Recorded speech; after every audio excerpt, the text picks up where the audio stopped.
Ah, chers Bonjour. amis, bonjour. Bonjour. Professeur Laget, bonjour. Ah bonjour, Ravi de vous. vous m'entendez, oui? Oui, très bien. Nous avons deux professeurs autour de cette table. Professeur Laget, Bernard Laget, maire de Châteauneuf, et je ne le vois pas encore, mais professeur Jean-Luc Thomas, professeur au CNAM. Je te vois, Emmanuel, hein, je te vois. Ah, pardon. Alors, ok, tu es là aussi. Alors, Moi bienvenue aussi, je vous vois. dans ce tour de Merci, moi table aussi. sur le décès, la thématique du décès au cœur de la convergence mobilité-bâtiment pour une ville durable. Ça fait une bonne transition par rapport au tour de table précédent où on parlait de l'empreinte carbone du numérique et où effectivement la problématique c'est comment réduire cette empreinte carbone, notre empreinte carbone de manière générale, mais notamment du numérique. Et là, je me permets de revenir sur 130 ans en arrière.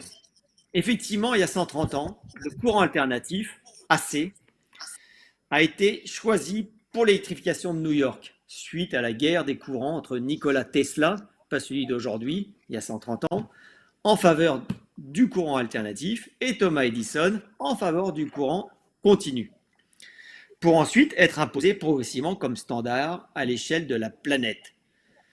Aujourd'hui, la question mérite d'être posée, tout du moins partiellement compte tenu de récentes évolutions technologiques permettant notamment le transport du courant continu à haute intensité. Je rappelle juste qu'aujourd'hui, par exemple, la ligne transmanche entre la France et l'Irlande est en courant continu et que les Chinois sont en train de faire la route inversée de l'énergie avec des lignes haute tension en courant continu. En effet, comme nous l'avons vu ce matin, en plénière d'ouverture, le réseau électrique va inévitablement évoluer vers un réseau hybride, centralisé et décentralisé. David Minga d'EDF nous l'a bien répété, avec une production et du stockage à proximité des lieux de consommation. Il a parlé de quartiers, de bâtiments, de quartiers autonomes. On a parlé de microgrid, voire effectivement de DC grid, en complément de production centralisée. Par ailleurs, l'essor de la mobilité électrique, nativement en DC, l'électromobilité, comme l'a dit Jean-Pierre Cornu ce matin, qui sera principalement alimentée au niveau des bâtiments, doit nous interroger sur la pertinence à minima d'un deuxième réseau en courant continu, en DC, alimenté en partie par des ENR ou du stockage énergétique de proximité, à commencer par les batteries des véhicules, ce qu'on appelle véhicules to grid. C'est fort de ce constat que nous avons constitué d'ailleurs la commission DC and Digital. Pourquoi digital? Parce qu'effectivement, on va de plus en plus vers effectivement une hybridation de la distribution énergétique, une hybridation des systèmes, et il va falloir piloter en temps réel tous ces systèmes. Et ça ne peut pas se faire de manière simple. Il faut effectivement de l'intelligence artificielle, du numérique. C'est incontournable. Alors, professeur Jean-Luc Thomas, vous qui êtes le président de cette commission DC and Digital, pouvez-vous nous donner plus de détails sur cette évolution? Pour des néophytes comme nous, peut-on parler de révolution? Et quels en sont les principaux avantages? Et où en sommes-nous en France et dans le monde? Et quelque part, par quoi commencer? Alors, beaucoup de questions, mais je sais que vous êtes très bien organisé et que vous allez pouvoir être très clair pour nos auditeurs. Bien, en tout cas, merci Emmanuel en tout cas pour cette invitation. Je vais essayer effectivement d'être le plus pédagogique possible sur une question qui effectivement est une question majeure aujourd'hui, en tout cas dans le cadre de la transition énergétique. Et je pense que vous avez déjà bien introduit la situation, puisque le courant continu, effectivement, n'est pas une technologie en fait nouvelle, vous l'avez dit. Vous avez aussi rappelé dans les années 60, 70, évidemment, la création de la liaison France-Angleterre, d'interconnexion. Vous avez cité celle qui est à venir, France-Irlande, et tous les jours ou presque, nous voyons avec les réseaux de transport ce développement de ces réseaux à courant continu de très haute intensité. Alors, il faut effectivement se penser quand même sur la question de savoir pourquoi finalement le réseau, et nous sommes tous interconnectés, aussi bien dans notre prise courant domestique qu'à travers des transformateurs dans le quartier, au niveau de la distribution et toutes ces interconnexions, je dirais, entre les entreprises, entre les bâtiments, les immeubles en courant alternatif. Tout simplement parce qu'à l'époque, eh bien, on avait très vite compris qu'il fallait pour en fait transmettre et pour distribuer l'énergie électrique, eh bien, avoir bien entendu une tension plus élevée pour limiter les chutes de tension. Et bien entendu, il était nécessaire ensuite de rediminuer cette tension pour l'usage. Et que par conséquent, nous avions besoin en fait d'une fonction de transformation de niveau de tension. Et vous connaissez tous, nous n'allons pas rentrer dans les détails techniques, mais le transformateur qui est en fait encore aujourd'hui l'élément principal pour assurer cette fonction de conversion de tension. Eh bien, le problème majeur de Thomas Edison à l'époque, c'est effectivement il n'avait pas les moyens, en tout cas sur un réseau à courant continu, d'avoir cette possibilité de transformer facilement un niveau de tension en un autre. Bon, aujourd'hui, l'évolution, alors la révolution, est-ce que c'est vraiment une révolution? Je ne sais pas, mais en tout cas, c'est une évolution technologique qui, effectivement, à travers ces petits convertisseurs d'électronique de puissance, qui ont été en fait développés, vous l'avez dit, pour des très fortes tensions, des très fortes intensités, est aujourd'hui disponible également pour des tensions plus faibles, voire même des tensions beaucoup plus faible pour aller notamment vers les tensions compatibles avec les bâtiments, avec l'informatique, tous les usages de nos ordinateurs, de nos smartphones, même de l'éclairage, des téléviseurs et d'autres objets qui sont de manière effectivement naturelle, fonctionnent en courant continu. Alors pour reprendre peut-être la thématique, hein, la convergence mobilité bâtiment, il faut aussi savoir que le DC, c'est une solution intéressante, mais est-ce qu'elle apporte vraiment un plus, hein, puisque vous posez la question, par où commencer? Eh bien, il faut savoir qu'en fait, il peut y avoir effectivement un intérêt à utiliser le DC, notamment en numérique, et je reprends en fait la partie bâtiment essentiellement. Vous connaissez probablement tous l'USB-C pour l'informatique, le PoE, etc. Donc, ce sont des technologies qui permettent d'associer à la fois l'alimentation de l'objet, du consommateur, hein, de la charge, on va dire, électrique, et également de faire passer de l'information, de la data, du numérique. Et ça s'y prête vraiment très bien. Donc là, on a un objectif de simplicité du câblage, typiquement. D'un autre côté, Excuse-moi, pour ceux qui ne connaissent pas, par exemple, l'USB-C, on va dire que c'est le simple connecteur qu'on a, par exemple, sur notre smartphone, qui est à la fois data et… Voilà. Ok. Bon. Voilà. Et en plus, on a l'avantage pour un citoyen, je dirais classique, hein, de pouvoir inverser en fait le sens de son USB-C et ça ne pose aucun problème. Donc, vous voyez qu'il y a une simplicité vraiment de câblage et une convergence numérique énergie. Ce que tu es en train de dire, c'est que, excuse-moi de t'interrompre encore, mais c'est toujours, on parle d'usage. C'est-à-dire que demain, sur toute cette frange d'équipement, on n'aurait plus qu'un connecteur universel, mondial, plutôt que d'avoir deux types de connectiques, une RJ45 d'un côté et de l'autre une prise qui est au standard local. Voilà, bah d'ailleurs, si vous avez effectivement des ordinateurs de type PC ou Mac qui ont cette prise USB-C, on voit bien qu'aujourd'hui, eh bien, en fait, on a dans notre sac des adaptateurs entre l'RJ45, entre l'USB, entre le VGA, entre tout ce que vous voulez, parce qu'effectivement, on commence simplement à converger vers cette norme. USB. Ok, très bien, merci. USB-C. D'un autre côté, quand on regarde le véhicule électrique, la mobilité, là, on n'est plus sur un problème de numérique, on est sur un problème d'énergie. Et en fait, vous savez très bien que depuis très longtemps, même nos véhicules thermiques, vous avez un réseau électrique de votre véhicule qui est en fait en continu. Vous avez une batterie, c'est du continu. Et donc, quand on voit en fait quel va être l'intérêt du DC, eh bien, c'est que aujourd'hui, si vous voulez avoir un objectif de charge rapide, voire ultra rapide de ces véhicules, eh bien, il est beaucoup plus intéressant de charger directement en DC plutôt que de passer par des convertisseurs et d'autres systèmes très compliqués. Donc, ça veut On est dire sur qu'en fait, quel voltage à peu près? alors là, par contre, vous abordez un élément qui est important, c'est que d'un côté, on parlait pour nos usages, je dirais, numériques, informatiques, eh bien, des tensions relativement basses, hein, 5 volts, 48 volts maximum, qui d'ailleurs permet d'avoir une sûreté, une sécurité des personnes, puisqu'il n'y a aucun danger à effectivement toucher ces tensions relativement faibles.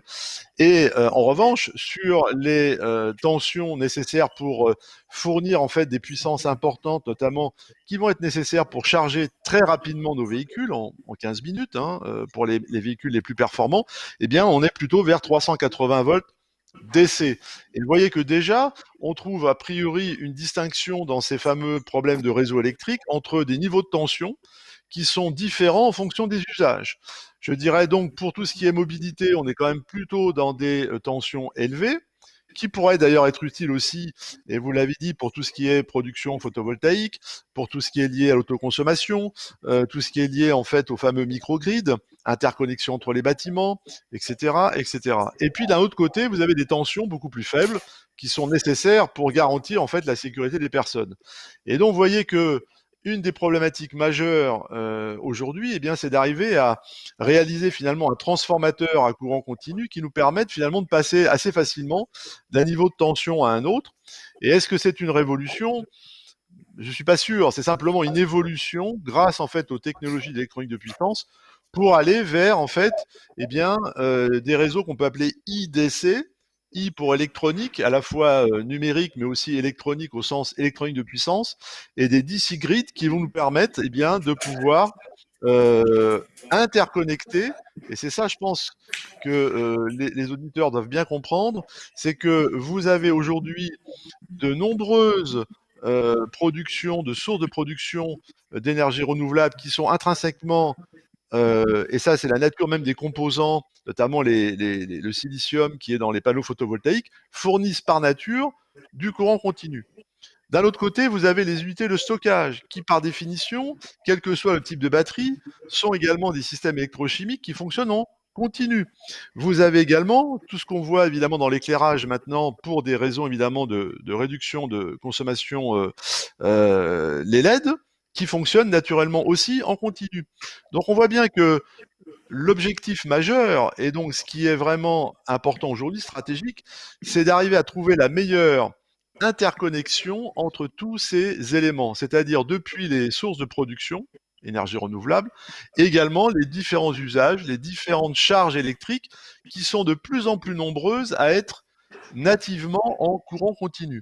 Et donc le challenge, c'est vraiment de trouver la meilleure structure pour pouvoir en fait interconnecter l'ensemble de ces équipements. Alors c'est vrai qu'on peut rester sur une solution à courant alternatif, mais est-ce bien raisonnable sur le plan d'optimisation, le plan de la simplicité, également sur des problèmes peut-être aussi de détection, de protection, de pilotage à distance des protections, et tout ceci doit être pris en compte, à la fois donc sur un plan énergétique, sur un plan de simplicité, sur un plan aussi de stabilité, sur des problèmes aussi de qualité de l'onde électrique, et donc ensuite on rentre dans des Qualité du problématiques réseau. qualité du réseau, donc la notion d'harmonique. Effectivement, ce que j'ai compris, c'est que les recharges, et notamment les recharges rapides, mais pas que, risquent effectivement d'émettre des perturbations qui peuvent, qui peuvent être qui peuvent être un peu, enfin nuire au réseau. C'est bien ça, à l'équilibre du réseau. Oui, mais enfin Je rentre bon, pas dans les on va détails pas, techniques exprès pour pas, voilà, voilà. mais en fait, l'interconnexion en DC, c'est pas non plus, je dirais, la solution miracle, hein. Vous avez, par exemple, des problèmes de stabilité. On sait bien que sur un réseau à courant alternatif, le fait d'avoir des machines tournantes permet d'avoir une stabilité plus importante que sur un réseau à courant continu. Donc, vous voyez que tout ceci, c'est pas ni rouge ni blanc, hein. C'est qu'en fait, on voit bien que, et c'est ce que vous avez dit dans l'introduction, on va vers un système qui est hybride. On aura effectivement un réseau à courant alternatif qui va subsister, et on peut avoir, et je pense que c'est une tendance maintenant naturelle, vers des interconnexions d'objets et de sources en DC, de manière à compléter en fait la distribution actuelle. Et donc la Alors, c'est problématique, très c'est bien. important ce que vous avez dit. Euh, merci déjà, parce que ce que j'ai compris, c'est qu'effectivement, si on parle de recharge rapide, là, on est sur de la haute, enfin sur du DC, forcément, et on est sur la haute tension, sur 380 volts. Par contre, si on est sur de la mobilité douce, on va dire, là, on est plutôt sur du 48 volts. Hein, c'est recharger sa batterie de vélo, par exemple, on est plutôt sur du 48 volts. Donc, Alors, oui, alors tout à fait. Alors pour expliquer cela aussi, il faut bien comprendre, et je pense que ça serait peut-être des questions suivantes, mais on voit bien que le décès est lié aussi à l'usage qu'on veut en faire. Et notamment aussi peut-être des problèmes sociétaux, l'acceptabilité sociale. Vous disiez tout à l'heure les problèmes de connecteurs. Si on va vers un réseau d'essai, par exemple domestique, hein, dans des immeubles ou dans son appartement ou dans sa maison individuelle, est-ce que le citoyen va accepter facilement d'avoir un nouveau système de raccordement, des nouvelles normes? Est-ce que vis-à-vis, par exemple, aussi de la mobilité électrique, nous allons avoir effectivement d'autres systèmes de connexion? Est-ce que tout ceci va pas non plus engendrer un problème peut-être politique d'acceptabilité de ces nouvelles technologies, au même titre que Linky, hein, qui, bon, vous savez, a effectivement été quand même quelque chose d'assez sensible sur la partie courant alternatif. Ensuite, vous avez aussi quelque chose, je pense qu'il faudrait aussi aborder, mais on n'aura pas le temps aujourd'hui, c'est le problème aussi de la facturation, du comptage. Est-on capable, par exemple, de compter avec des compteurs qui vont compter en continu? Aujourd'hui, votre compteur intelligent communicant, eh bien, est installé sur un réseau de distribution à courant alternatif. Donc, vous voyez que si on veut, par exemple, mesurer la charge d'un véhicule électrique, eh bien, on peut être amené évidemment à pouvoir réaliser cette mesure en continu. Donc voilà, donc il y a beaucoup de problèmes qui sont associés à cette interconnexion par un réseau, on va dire, supplémentaire à courant continu. J'entends. Donc, et donc, si, aussi un sujet de pédagogie. Euh, Ce qu'on peut dire, c'est quand même par rapport, vous parliez du logement, et bien effectivement, si demain les ampoules sont en DC, c'est-à-dire qu'on n'a plus de transfo, ou moins de transfo, en tout cas, c'est des transfos beaucoup plus légers, il y a moins d'échauffement. Quelque part, il y a certainement moins de pannes, moins oui, de pannes. Il en est de même pour la plupart des équipements électroniques, parce que d'expérience, on sait bien que la plupart des pannes qu'il y a dans nos équipements électroniques, c'est souvent justement cette fameuse alimentation ou ce petit Oui, transfo, alors, aliment oui, découpage. alors Donc, en fait, ce que je souhaite préciser, et vous avez raison, c'est en fait aujourd'hui, dans la mesure où le logement est intrinsèquement câblé en courant alternatif, nous sommes obligés d'avoir de multiples convertisseurs qui nous permettent d'alimenter nos objets en DC. Typiquement, l'ordinateur, le smartphone, le téléviseur qui fonctionne en DC de manière interne. Vous avez également évidemment l'éclairage. Et aujourd'hui, je veux quand même préciser que l'éclairage, on reste sur des connectiques classiques et les normes sont celles du courant alternatif. Et dans votre lampe LED, vous avez une partie qui est le convertisseur, et vous avez raison, il y a un échauffement, il y a les créations d'harmoniques. Ceci pourrait être supprimé, c'est clair. Voilà, ok. mais Il y a de la pédagogie. mais il y a une pédagogie très importante pour acculturer effectivement le citoyen sur cette nouvelle, pas technologie, mais en fait, ce nouveau mode en fait d'alimentation de nos appareils, y compris l'électroménager. Hein, aujourd'hui, c'est vrai qu'on peut imaginer peut-être qu'un jour une cafetière sera en DC, pourquoi pas. Je vous signale quand même qu'aujourd'hui, un four électrique de cuisson, a priori, c'est une résistance, elle fonctionne aussi bien en courant alternatif qu'en courant continu. Donc, vous voyez que là aussi, il y a certainement des évolutions. C'est vrai que si on prend l'électroménager de type lave-linge, lave-vaisselle, où vous avez un moteur électrique, c'est clair que là, on est quand même dans quelque chose qui va effectivement être quand même optimal par rapport au courant alternatif. Mais quel va être le nombre de charges électriques, le nombre de consommateurs qui va rester en courant alternatif? C'est ça qu'il faut effectivement évaluer. Hmm. Parce qu'aujourd'hui, on a l'impression quand même qu'il y a de plus en plus d'objets qui fonctionnent en courant continu et que l'on doit en fait adapter au réseau à courant alternatif. En tout cas, au niveau Alors des logements. c'est un vrai sujet et je pense qu'on reviendra sur ce sujet à la conclusion.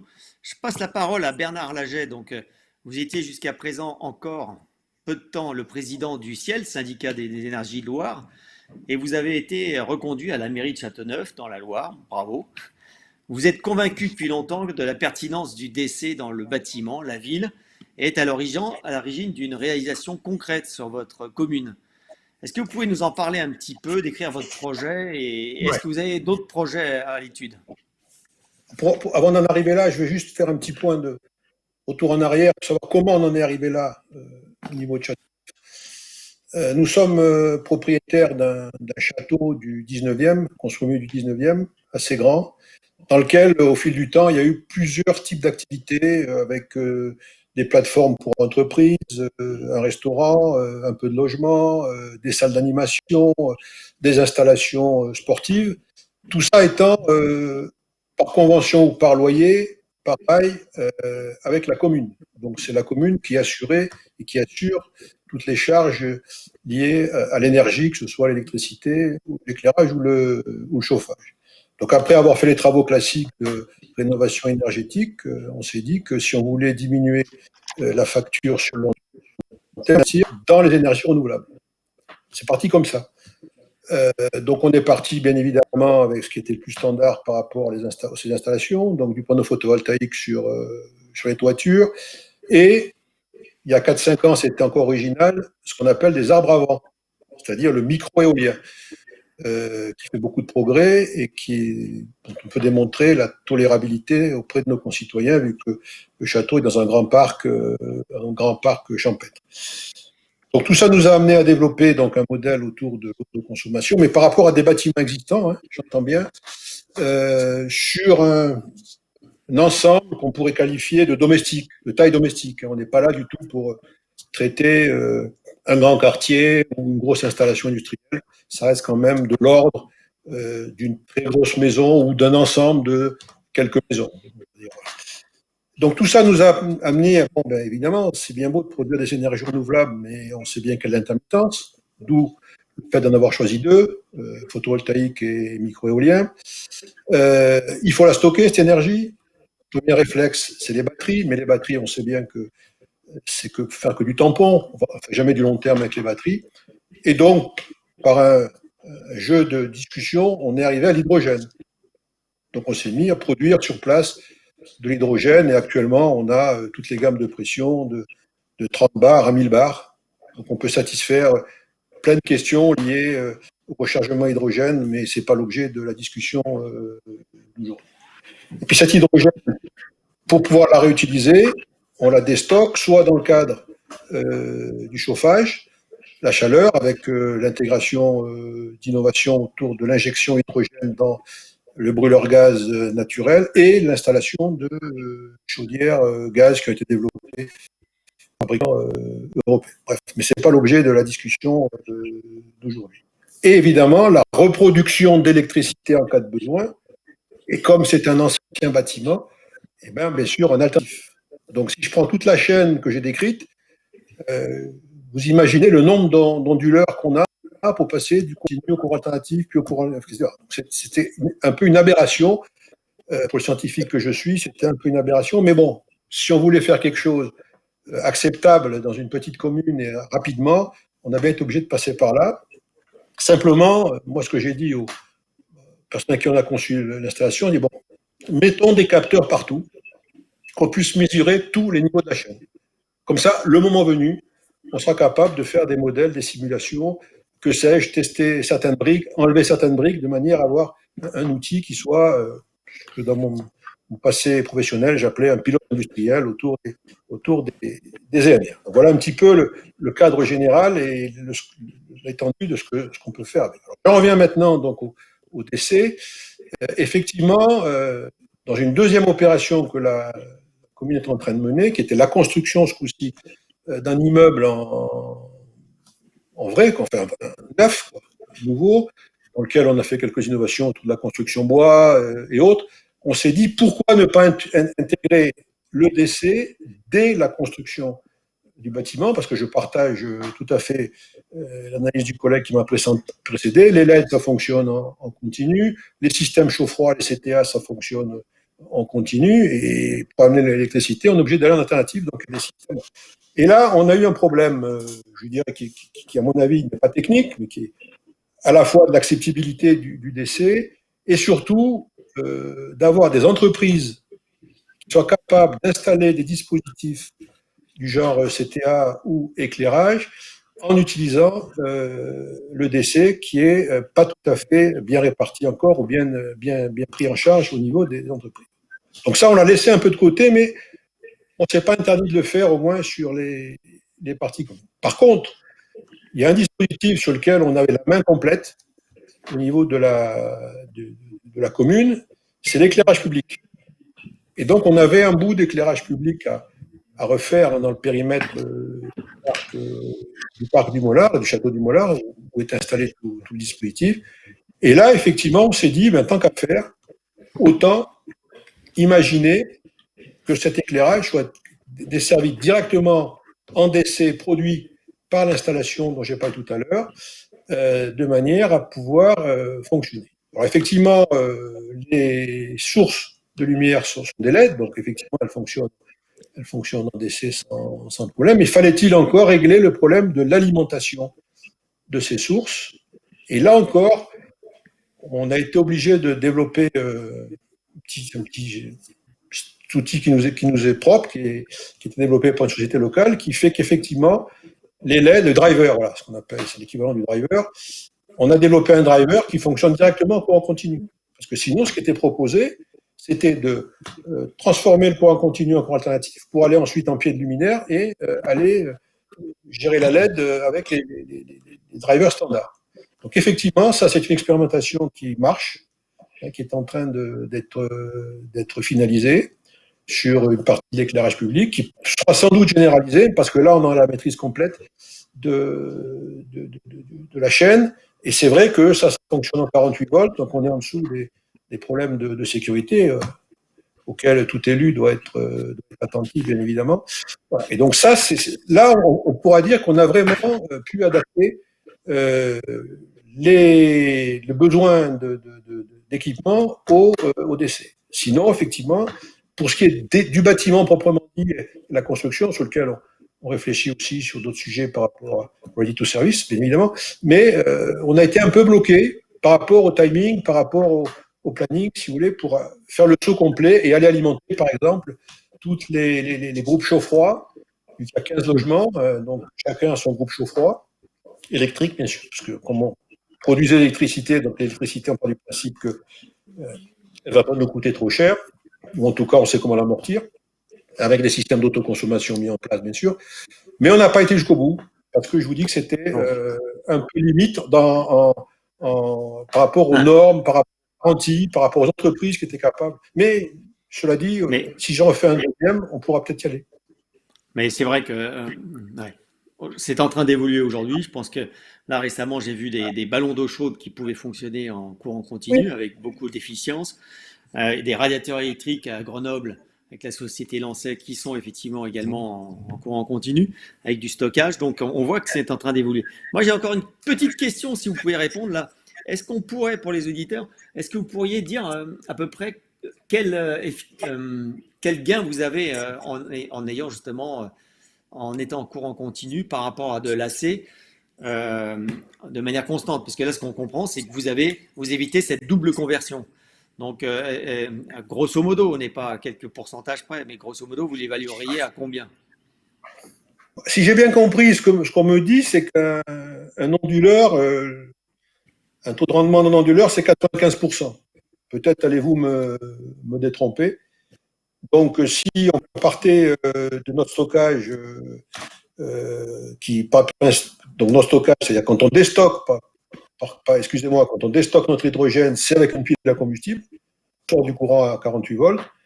S'il fallait le convertir en alternatif, ben on perdrait 5%. Alors, le rendement de chaque driver de LED, ça, je le connais. Sincèrement, je ne le connais pas, donc je ne peux pas répondre à votre question. Par contre, là où, à mon avis, il y a un gain qui serait significatif, parce que c'est un gain, une fois qu'on a amorti les installations, si on regarde sur le long terme, c'est qu'effectivement, une fois que vous avez amorti vos installations de production d'électricité, ce qui est un peu l'objet aussi de vos réunions, c'est la production locale, ce que vous disiez en propos. Une fois que vous avez amorti ces installations, c'est vrai qu'après, comme je l'ai dit, l'électricité coûte rien. Donc, c'est clair. Effectivement, c'est là qu'on aurait intérêt à pouvoir consommer en direct. Sinon, effectivement. Et par rapport à. Parce que j'en ai discuté il y a peu de temps avec le maire de La Roche-sur-Yon, par exemple, ou le maire de La Rochelle ou de Nevers, qui me disent que ça les intéresse. Et ils me disent, nous, ce qui nous intéresse aussi, c'est est-ce que ça peut avoir un impact sur la durabilité de l'éclairage public? Parce que on voit qu'aujourd'hui, quand on est en courant alternatif, avec ces systèmes ces drivers qui pètent, c'est vrai que souvent, ça nous coûte cher. Est-ce que là, vous le voyez? De mon expérience que j'ai tirée du syndicat d'énergie de la Loire, qui est assez avancé sur l'éclairage public, déjà le passage en LED limite les frais d'entretien. J'en veux pour preuve que nous, on avait un système de contrat avec les communes où pratiquement on faisait du relamping, je crois que c'était tous les 5 ans. Et déjà en LED, on a passé du relamping à tous les 7 ans. Ce qui prouve bien que ça dure plus longtemps. Voilà. Là où effectivement les sources de fragilité aussi, c'était dans ces drivers. C'est-à-dire c'est le moment, c'est ce qui permet de passer de l'alternatif au continu. Donc effectivement, je ne sais pas de chiffre là-dessus, on en aura, parce que partie de l'éclairage, comme tout ce qui est dans le périmètre de la plateforme, est instrumenté. Donc, on va être capable de sortir assez rapidement des chiffres sur la consommation, etc. Et la perte même de lumière, si vous voulez, hein, sur l'efficacité des lampes. Donc, ça, dès que. Mais pour l'instant, je n'ai pas de chiffre précis. C'est un sentiment qu'effectivement, on devrait faire des économies là-dessus. Et si on industrialisait, si vous voulez, l'équivalent du driver, c'est-à-dire ce qu'on a mis nous pour aller du courant continu à la LED, c'est du même ordre de complexité que les drivers qui vont de l'alternatif à la LED. Le problème, c'est que les drivers alternatifs LED sont fabriqués en série et pour l'instant, c'est limité. Donc après, il faudrait intégrer toutes ces dimensions-là. Mais c'est un modèle économique à faire derrière. Ben merci. Enfin, déjà, on peut dire qu'au moins, on a 10 à 15% d'efficacité normalement. Et puis après, derrière, c'est une durabilité. Donc, vous confirmez une durabilité des équipements et notamment de l'éclairage public. Et on peut translater ça à l'éclairage dans les logements sans problème ou les bâtiments. Alors, je vois qu'il ne reste plus que quelques minutes. Alors, je vais peut-être repasser la parole à professeur Thomas. Aujourd'hui, c'est vrai qu'on parle de déployer une infrastructure numérique dans les bâtiments. Est-ce que ça n'aurait pas du sens, comme on voit qu'effectivement, on va mettre des bornes de recharge, 100 000 bornes de recharge dans les bâtiments ou à proximité des bâtiments, à la fois que ces bâtiments soient, avec cette infrastructure numérique, ready to service, qu'ils soient ready to d'ici, pourquoi pas. Et quelle échelle de temps, à votre avis, il faudrait? Oui, alors c'est une question qui est complexe, hein, parce que on a tendance à dire oui, évidemment, et ça paraît logique.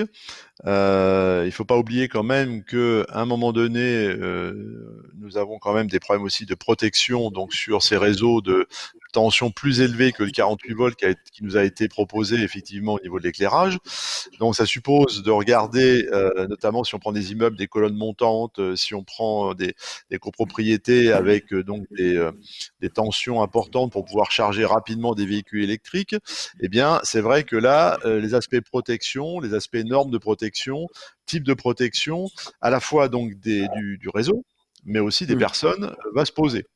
Donc là, c'est pas immédiat. Donc là, on a quand même un problème de normes aujourd'hui qui doit être réglé en termes quel est le niveau de tension qui va être la tension retenue pour ce type de réseau d'essai, on va dire haute tension, forte puissance.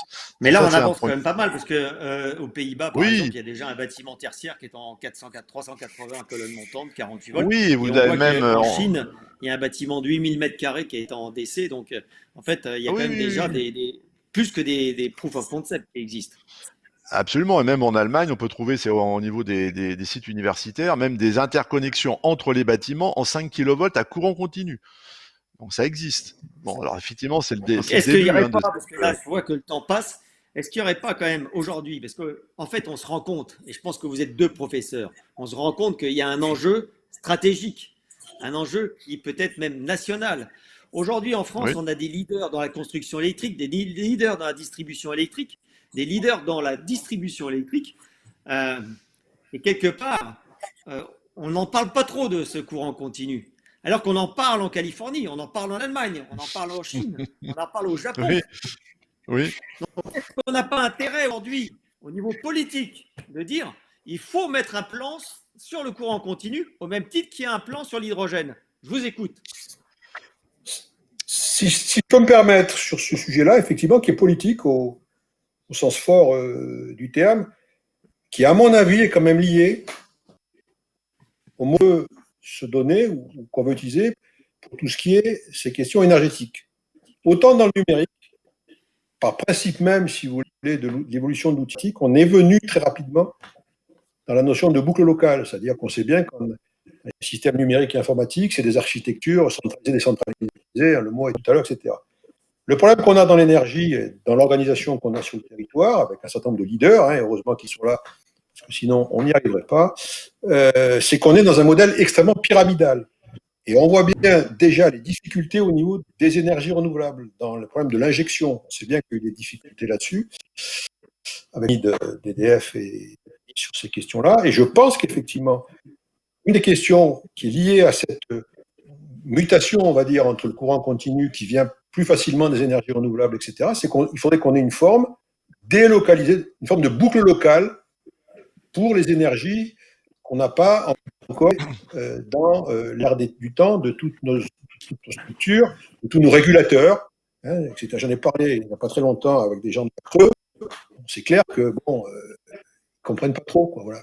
Et c'est un peu le même débat qu'on a eu, si vous voulez, pour le numérique et l'informatique il y a une trentaine d'années. Donc effectivement, je pense que c'est un combat à mener. Il y a la technologie, certes, mais il y a surtout le modèle qu'on veut donner derrière. Mais pour les auditeurs, donc sachez que quand même, pour ceux qui n'ont pas ça en tête, c'est que si on parle de réseau ferroviaire dans les villes, ce réseau est en courant continu. Donc, oui. Quelque part, on parle de la mobilité même le métro électromécanique, électrique. Et donc, aujourd'hui, des acteurs comme RTE, qui était invité là, mais qui n'a pas pu venir, effectivement, est fortement intéressé pour accompagner cette convergence entre la mobilité urbaine, qui va être en électrodynamique, enfin électrique, et l'alimentation des bâtiments. Et d'avoir un réseau qui serait effectivement interconnecté.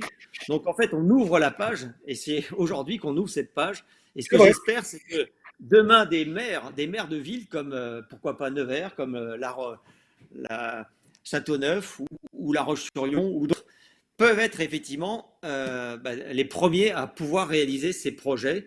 RTE me l'a dit, on est vraiment à la recherche de ce type de projet et on peut même aller chercher des fonds européens pour financer ces projets.